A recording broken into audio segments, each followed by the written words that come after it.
Hello everyone, I'm Rahul Sandalia. In this ninth lecture, we will discuss of Internet of Things. We will discuss sensors and actuators.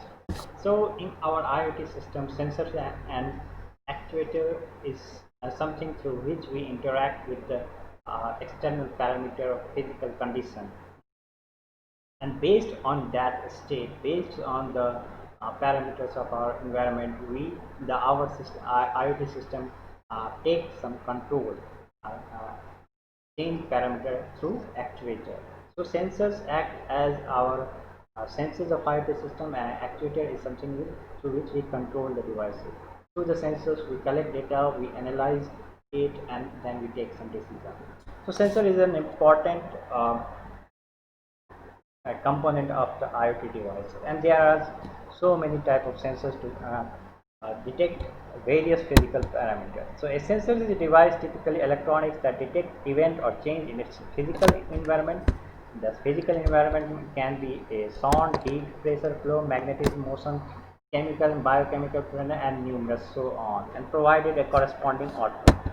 A sensor is a device that converts a physical quantity to an electrical signal, and therefore either provides a voltage or a current or causes a change of its resistance. So a sensor basically output is an electrical signal which is directly proportional to some physical parameter. And sensors utilize uh, the concept that some physical phenomena, so that this change in physical parameters cause change in one of the three fundamental quantity electric quantity, that is a voltage, uh, current and resistance. Voltage, current and resistance. So more generally, the impedance or the general form of resistance is impedance, which also includes capacitance and inductance. So if we any physical phenomena that able to change this quantity according to the change in the environment can be treated as the sensors. So we will discuss. We can also based on these things, we can also classify our sensors into three categories. That is resistance-based sensor, and voltage-based sensors, and current-based sensors. So next, our simplest. Also, we can classify these sensors into two categories. One is analog sensors, and another is the digital sensor. Basically, the change in this environment is continuously. Accordingly, the change in voltage, current, or resistance is continuous. So most of our primitive or elemental sensors are output is basically analog signal. But nowadays we have MEMS devices and digital IC, the smart IC technology, and we can have the digital sensors which output digital is, which outputs signal is digital, and we do not need ADC, that is analog to digital converter, for that sensor. That can be directly connected to the microcontroller. For analog sensor, we need ADC, as our microcontroller is digital ADC. So we can also classify sensors into analog sensors and digital sensors. First, we will cover the analog sensors, and among the analog sensors, we are covering the resistance-based sensor first. The simplest resistance sensors is the potentiometer, which you must have seen in your school lab or the first year course of engineering in first physics lab. A potentiometer is a very simply nothing a variable resistor, where a slider move up and down a resistance and shorten the distance of one point to the slider, thereby reducing the resistance between the two terminals. As we decrease the resistance between the length of the resistance, naturally its effective resistance is decreased. So the potentiometer is simply utilize this simple phenomena, and we can see in this picture here it is a slider, and if we move this slider, the resistance between is changed. So a variation of potentiometer is a joystick, which is based on two orthogonally mounted potentiometer controlled by a small stick, which you have seen in the various toy car to control the motion of the car. Next sensor is the light dependent resistor, that is the LDR. It changes its resistance depending on the exposure to the light. The range of variation depends on the device and typically range from the few hundred ohm to 1 mega ohm. So LDR is basically a resistor. LDR utilizes phenomena that the resistance of some devices can change if it is exposed to the light. So the operating principle of this and many other sensors is based on the availability of electron in conduction band of the material. This is very important phenomena as far as the sensor technology is concerned. That is the availability of electron in conduction band, and we can modulate this, we can change this in various techniques. So the in photoresistor, that is LDR, whose resistance change with the photon or say the exposure of light is based on basically is a semiconductor material CDS, and its band gap is about 2.4 uh, electron volt. So why it is a semiconductor? As we know that a material can be classified into three categories: metal, semiconductor, and non-metal, based on the gap between the conduction and the valence band. The conduction and valence band. If this gap is very narrow or there is no gap, we have devices called the metal. If uh, the gap is too wide, if the conduction and valence band in fact overlap, we have metals. If the gap is too wide, it is non-metal, and the valence band is completely filled, then it is a non-metal. And in semiconductor, the conduction band is fully filled, valence band is fully filled and conduction band is empty. But the gap between conduction band and valence band is narrow, is small, so that if the electron in valence band can be excited by thermally or by photonic photonic phenomena, then this electron jump into conduction band and participate in the conduction current, and therefore we have reduced resistance. This energy equals the photon of green light. In this case of particular cadmium sulfide, the band gap is 2.4, which is energy equal to the photon of the green light, and with a wavelength of 500 nanometer. So on this material, if we expose the green light, the electron from the valence band can jump into the conduction band and participate, uh, and thus reduce resistance. So in this diagram, we can see here, basically this is the semiconductor diagram. Here we have electrons in the valence band, and here it is conduction band. So basically when the radiation fall from here, electron jump to the conduction band, and below there is a resistance of LDR in the voltage divided form. So in this LDR can be configured in either voltage divider form or Wheatstone bridge.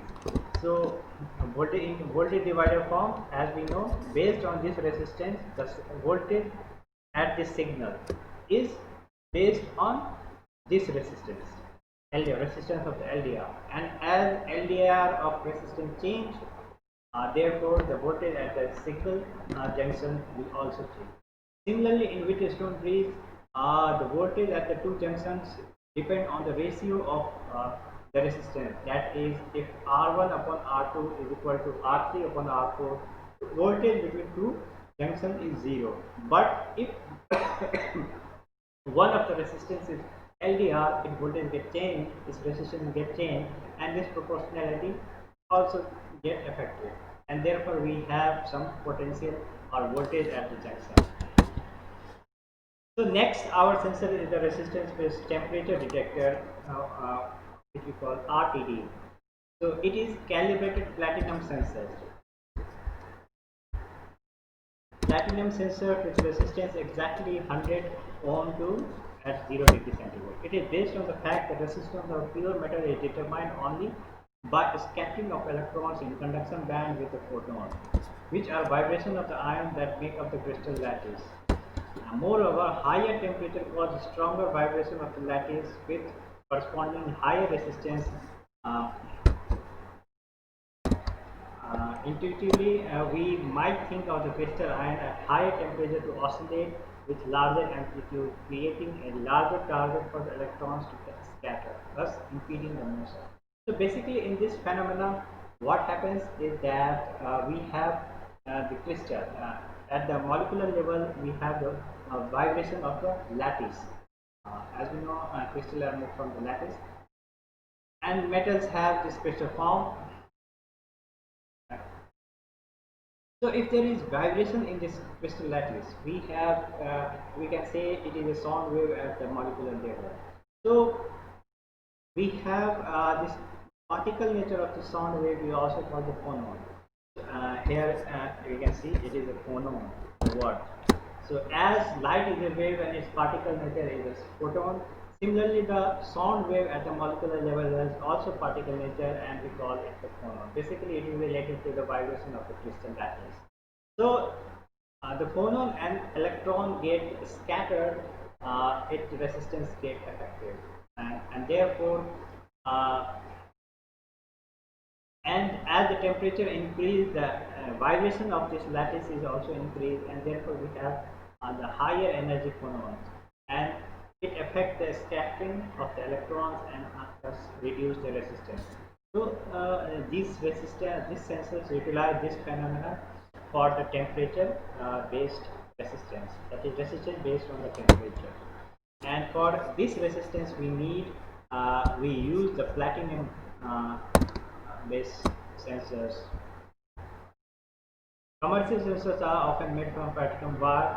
Basically, it is a platinum wire on a ceramic body. You can, if you Google these sensors, PT100 temperature sensors, you will find the platinum wire based on wrap on the ceramic body. The PT100 sensors are connected to a calibrated current source, and the voltage drop across the sensor is measured with a voltmeter, just as any other resistors. Next is the thermistor. Thermistor are simply again the resistors that have temperature dependency. Resistors that have temperature dependency. And there are two categories of the thermistor. One is the positive temperature calibrated. That means a devices in which the resistance get increased with the temperature, and other is the negative temperature calibrated. That is the devices which resistance is decreased with increase in the temperature. So basically, we can guess that the PTC are basically based on metals, because in metals, if you increase the temperature, its resistance reduce. While in NTC can be based on the semiconductor, because in a semiconductor, if you increase the temperature, the electron from the valence band jump to the conduction band and participate in the conduction, electric conduction, and therefore we have reduced resistance. So the PTC is basically mostly based on the metals, and NTC devices is mostly based on the semiconductor. So they are based on polycrystalline materials.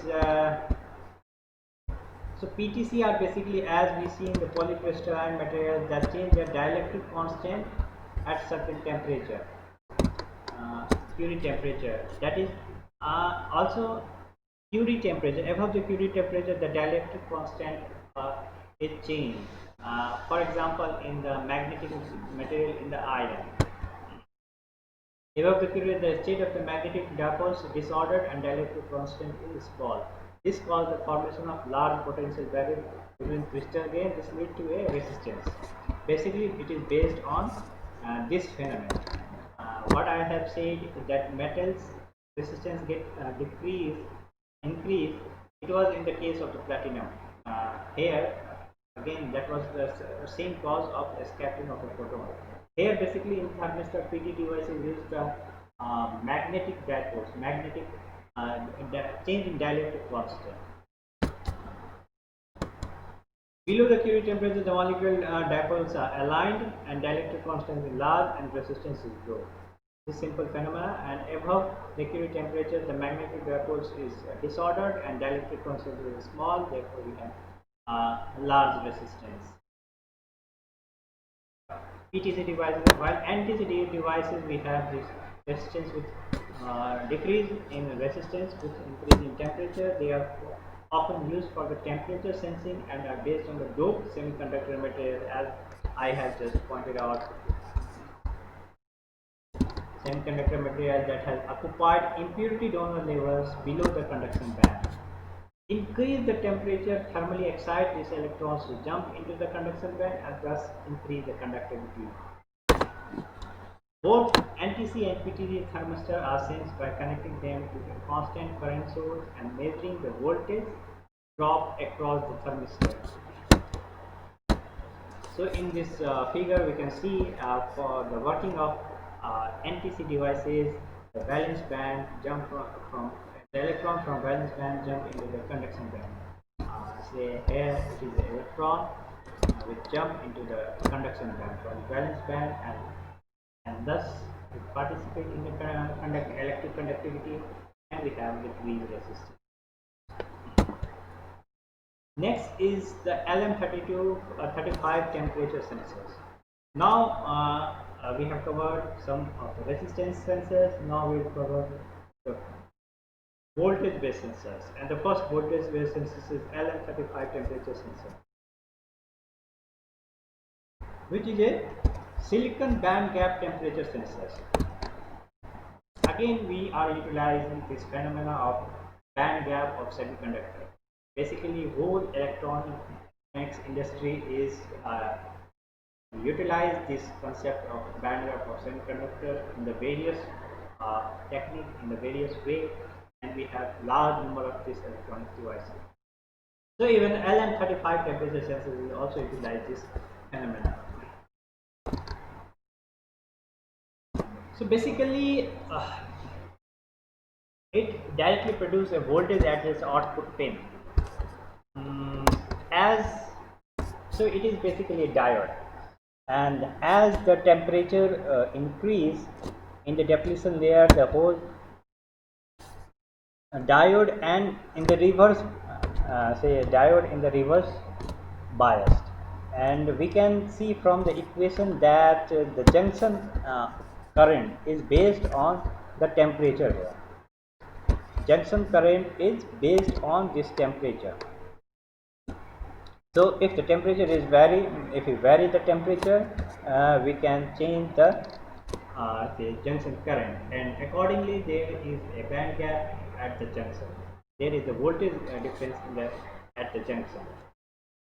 So LM35 is basically simply a diode in the reverse bias, which current basically depend on the temperature.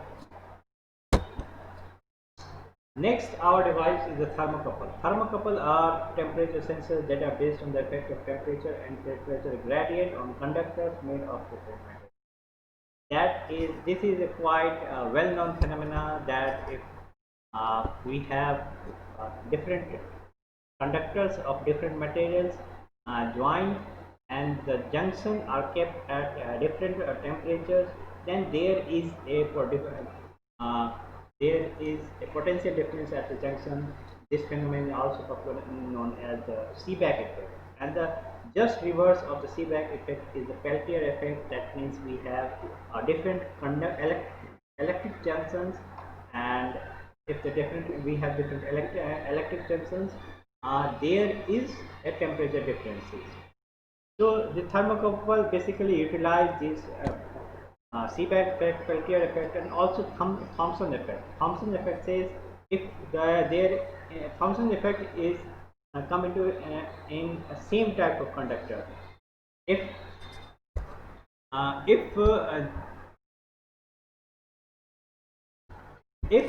there is a temperature gradient in the same type of material,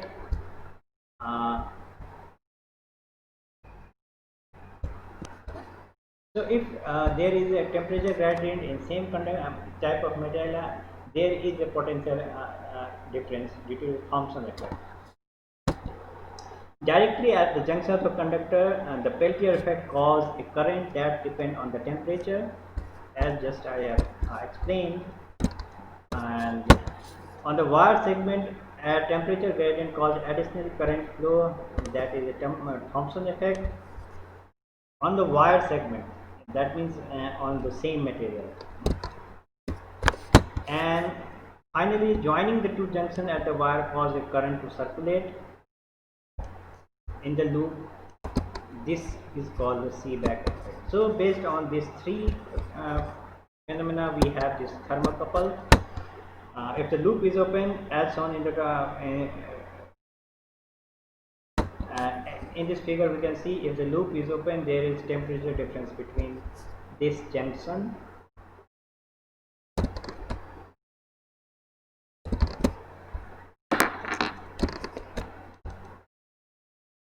there is a temperature difference junction B and material U and U, yeah. And this thermocouple can be piled, means can be say cascaded to form the thermopile, which are more sensitive. In the thermopile, a number of wire segments of material A and B are connected in series, and it is a more sensitive, and this thermopile is used in contact-free temperature thermometer. Thermopiles are often found in devices sensing heat and infrared radiations, such as thermal imaging devices or contact-free temperature.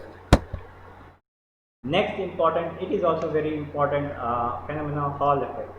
Hall effect is used to for the magnetic sensors.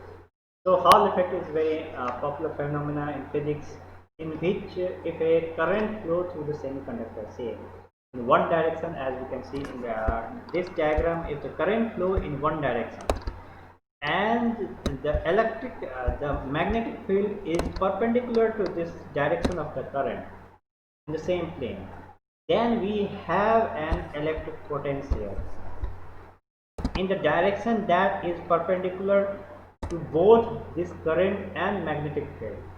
So here the Hall effect phenomena can be used to detect the magnetic field, and accordingly it gives the voltage difference, and therefore it is the voltage based magnetic sensors.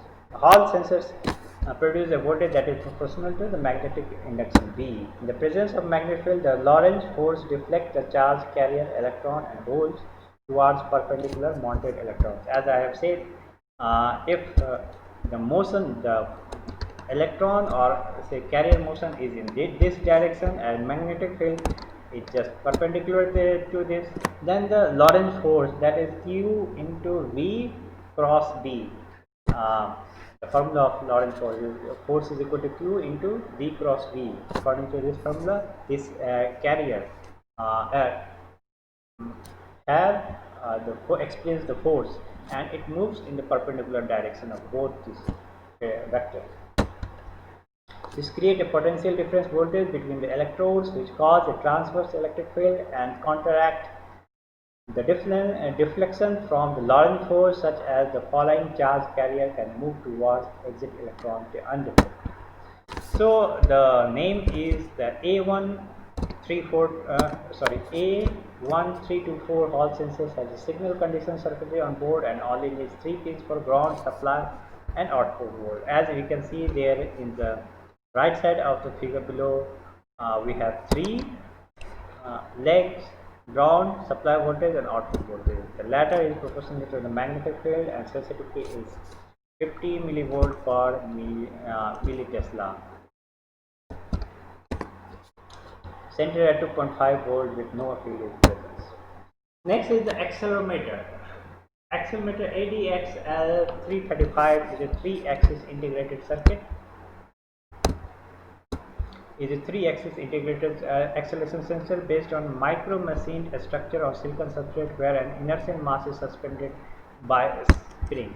We can see in this figure there is this dark color, black color is the inertial mass here. So this inertial mass is suspended using this spring.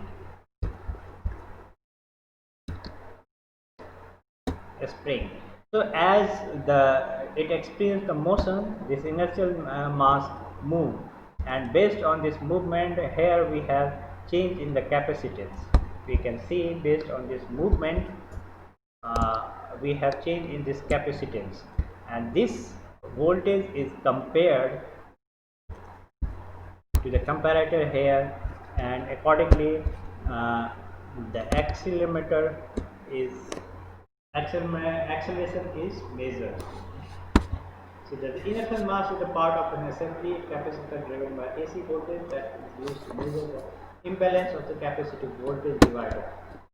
Comparing the phase and amplitude of that signal with that of driving AC signals yield a direction of magnitude of acceleration. After sub-signal processing, it is then made available at UACC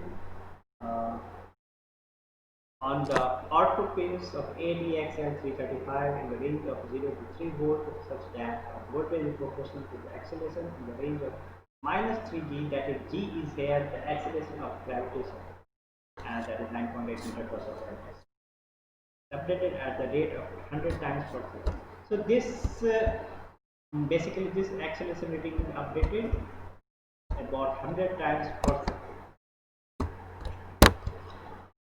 Next is we have covered current based voltage sensors, and we have also covered the voltage based sensors. Now we will see the current based sensors. The current based sensor basically, if some physical phenomena cause a large deviation in the current, we can utilize it as current based sensor. We can utilize it as measure that physical quantity. So the here we have this pin diode BPW conductor 34. Again, it sends the light. So basically, pin diode is nothing, is normal PN junction diode, but here I stand for intrinsic. That means between the P type, a normal diode is basically junction of P type semiconductor and N type semiconductor. Here I stand for intrinsic. That is, we have third kind of semiconductor known as intrinsic semiconductor. Means a semiconductor without doped material. So this intrinsic, there is a large width of instead of directly sandwich of P and N type of semiconductor. Here we have a large width area of intrinsic semiconductor between P type and N type semiconductor.